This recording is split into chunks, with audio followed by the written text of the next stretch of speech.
to Talia. I feel like Talia is definitely someone who lives for the lanes, whereas Lilia lives for herself. So that's why we're seeing teams not really combo with the Renekton. It doesn't quite work. You put it perfectly, especially with I feel that Olaf and Pantheon. Oh, Mole.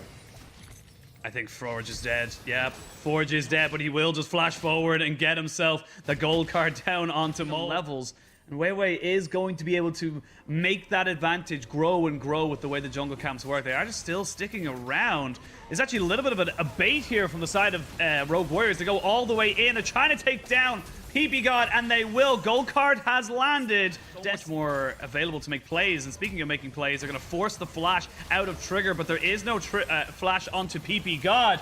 And then sadly for him, your god is dead, says Rogue Warriors, as V5 now find themselves at equal kills. Nice. Bringing a team together. We are seeing everyone jump in, and whoa, we're straight back into the action. It's a 5v5 straight on the Rift Herald. You talked about it just before we started this, but it looks like it's V5 who are the ones who are coming out ahead. 2 kills for Weiwei. The Rift Herald's still yet to go down as well.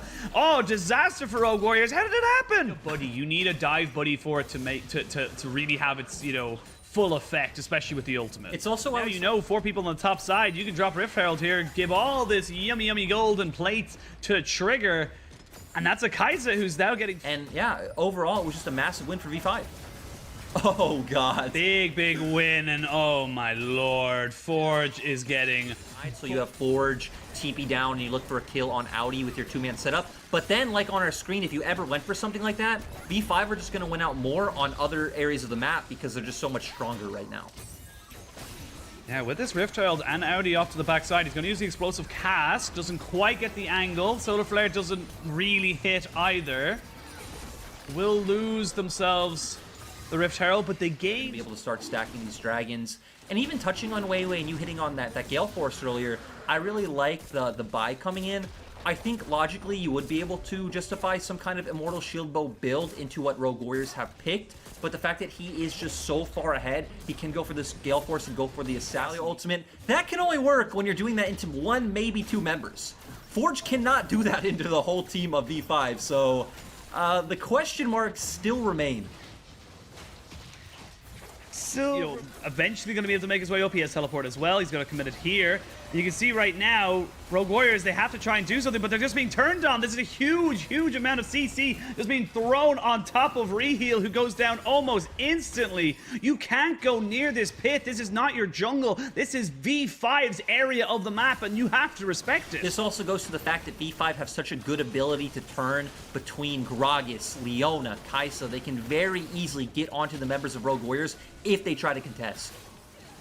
They need Harrow. He's 3 levels down, so it is a 70-30 in terms of smite fights. But they land a triple bubble instant cleanse, and they try and just throw everything at them. They don't have to stay on the Baron. They can turn and burn. The paddle stars are just raining in like mortars from a battlefield. V5 still chasing, still searching. They've triggered chasing down with Audi. They're going to force almost all, if not every single. Try and get 2 items onto the Samira. Look for some kind of crazy Inferno trigger where she's able to get multiple members, you know, really low, and maybe pick up a double or a triple. That's got to be your play. Oh my god. Penguin, you are seeing like a good future for Rogue Warriors. Doubles and triple kills I don't think are anywhere near their future. We even have double collector at this point for the side of V5, so Graves and Kai'Sa on extremely strong power spikes. Forges of gold card, but nothing. Well, lands it onto PP God, and PP God, exactly as we said earlier, is not the priority target. The base has been cracked open now in this bot side, so super minions will start to trickle in slowly but surely into Rogue Warriors base, creating another avenue of pressure. Ziv, you can't walk forward, mate. You don't have vision. You have no idea where they are. You think they're going for the dragon, but they're actually going for a little bit of a bait and switch into this mid lane. They're going to drop down Reheal, who's going to be going great again. PP God will fall down. It's a 1-for-1 trade, but this turret is still very healthy. They are starting to focus it down. There's a 2-for-1. Okay, Rogue Warriors, you got yourselves a 3v4. You need to get a Q from Harrow onto one of these carries. You need a Dragon Strike, but I just don't think they can find it just yet. And V5 just going to walk away with the objective. You were right. They played that one a bit different, Chet.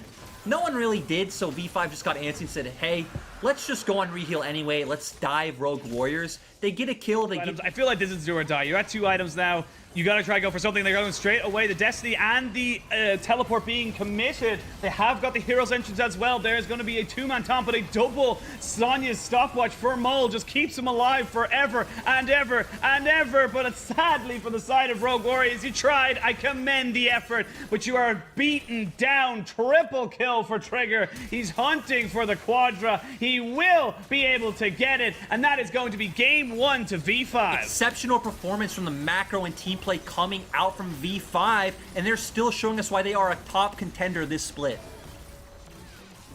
Fantastic, methodical, and just meticulous work from V5 in this game. They knew the composition they had, they knew its strengths, and they just executed on it. It's as simple as that.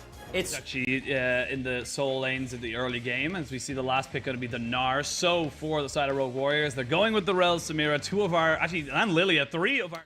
Yeah, and I wonder if they will be able to go for this dive. I mean, Mini Gnar is not very tanky, but I think this could be quite risky. He has Flash. He should have hop-off cooldown as well. Oh, they're full committing to it. They did take the turret aggro, the flash in to get the stun. Flash bear slap if you're quick shot. They will give that first blood over to Mole, but Mole has nowhere to go now, and he is going to be chased down by Forge. It's a trade of 1 for 1. Bit of an overcommitment from... Not able to do that anymore. We do see him sitting on that no magic mantle, so is probably going to have to index into those work treads, because look how much threat he's under in this lane. Oh, they land the Scatter the Weak. They don't land the Swirl Seed, and underneath the tower, Forge gets locked up. They're trying to just run away from Wei, trying to just kite this one out. You can see Wei, he's so powerful with those stances. Gets the bear stance, gets himself a kill. So again, another 1 for 1 trade, but he is not done. There is a flash for Forge. Can he get himself away from this? No real mana. And the extra movement speed you get from swapping out between the different forms means that Wei is able to clean that one up, no problem whatsoever. Yeah, really nice. No lilting lullaby though either. They have got level 6 onto Forge. They're going to flash in, just try and commit fully onto this. The Scatter the Weak does go down. Do they have enough damage? They do not. Now the TP responded to as V5 look to try and punish an overextension. They will find Forge, who had used his flash. That is a great response from V5. Nice play coming out too. See that Audi's been doing quite well in the top side. Does have a CS advantage, and that's with him despite not being in lane for the past about 6 misses. He's just trading. It's very, very equal trade. Actually, one more auto attack from Trigger would have maybe made it different, but here we go. 3v3 in the mid lane. We're going to see a flash headbutt pulverize. Forge is dead. That's your damage down. And that is 2 easy, quick kills for the side of V5. Rogue Warriors. Or Audi can be here, and they're just going to be able to pick this one up. Oh, they may not be able to pick this one up as the teleport has been committed. That is Forge coming out the backside. Now you can see Audi using his. It's TPs on either side. They have Trigger off to the side. He is on a ward, though. They jump in. They're trying to see if they can get something down with the Magnet Force. They will get the Steel Dome, so Rogue Warriors stop the stacking, but now the fight can ensue. Samira is the first to drop. That's one of your big damage dealers, but a 4-man lilting lullaby is huge to try and keep this one going for Rogue Warriors. They're kiting this one very, very nicely. They're going to be able to use the Realm War out, but PP God's left alone. If they could just land one boomerang, they could maybe turn this around, but he is not afraid, and he jumps straight back in on top of Ziv, who is yet to go back into Mega. They are going to be able to clean up a fight. It's a 3 for 3 overall. Rogue Warriors trying to keep themselves alive. There's not a huge amount of mana onto Mole, and the 3 for 3 is a full damage item, like you said. Now Forge with no flash, gonna try and get himself away from this, but there's no where you can go. They just about take him down with the red buff. Full 4-man commit into the mid lane does mean they're able to finally take this turret down. Like you mentioned earlier, we did see the Rift Herald was committed to that. 5v5 coming in here now as they finally pick up their mythics. It's really interesting, too, to see the Frostfire Gauntlet showing Rogue Warriors are very intuitive, and they want to keep Victory 5 at arm's length. Oh, there is the Scatter of the Weak. They're going to jump straight onto the Dragon, but it is secured by V5. Now the 5v5 can ensue. It's kind of a fight on 2 fronts. Flash, pulverize, PP God just trying to jump in on top of this back line. Trigger finds his trigger and jumps straight in on top of them. And that is 2-3 kills for the side of V5. They get the Dragon, they get the team. V5 are pulling them across the map, but Weiwei's looking to go in. Wait, he's so fast. He's so scary. You can see he's ignoring Reheal. Jumps straight on top of the Lilia. That is a dead deer Bambi bye-bye. And this is just becoming an a sure thing for the side of V5. They know exactly what to do. It's a repeat of game 1. They know where to be, they know where to go, and they're executing cleanly. It was also textbook, right? We saw V5 set up into the 1-3-1. They pull Syndra and Gnar to the side lanes, and then they all rotate and collapse on the mid lane with numbers advantage. So very clean play in that instance coming out from V5. They're going to be very easily able to turn to this Baron, and Forge and Ziv shouldn't have any way of contesting this. Now, this is becoming a little bit difficult now to see the light for Rogue Warriors. You've yet to take a turret. You've yet to really kind of get any kind of 5-man magnetic, magnet ultimate from the Rel.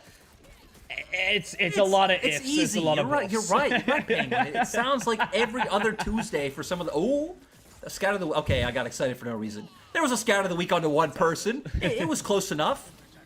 It was Mole, so it's important. It's an important player. And this uses, we saw this actually a couple of times in a lot of different leagues, that the use of the Realm Morph just to be able to shift people, minions, quick as you possibly can. It can make that 1-3-1 or a 1-4 so powerful, especially with a Baron buff. It could just keep a push going when it shouldn't realistically continue.